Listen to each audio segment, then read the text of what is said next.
In this lesson, we'll take a look at what networking is about, what kind of devices you will work with, and the kind of work that is involved. This lesson is for absolute beginners that have no idea what networking is about.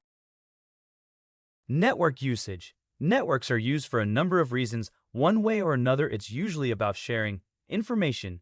We use networks for applications like email or to reach certain websites. File sharing. We need a network so that users can reach a shared network drive of documents, pictures, and slash or other files. Resource sharing. We can connect a printer to the network that is used by multiple users. No need to connect a printer directly to each computer. Application sharing.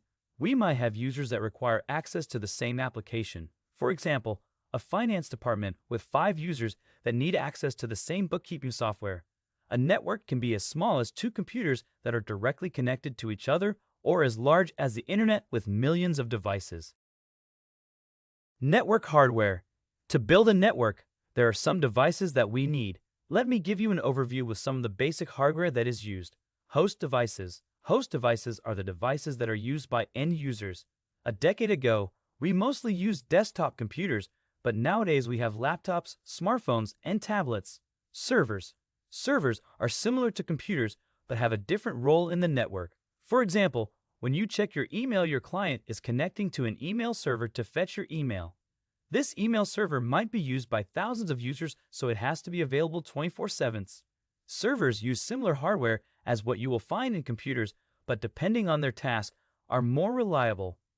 They have more RAM, memory, with error correction, use hard disks that were designed to be always on, have more storage space, and so on. Routers.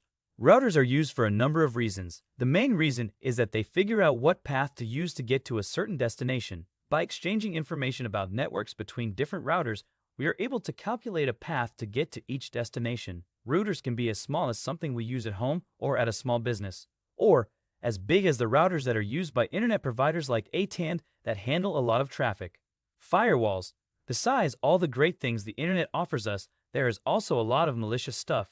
Think of viruses, malware, and hackers. Firewalls are used to inspect network traffic and drop malicious traffic. We also use them to encrypt network traffic so that remote workers can access applications on the company network in a secure way.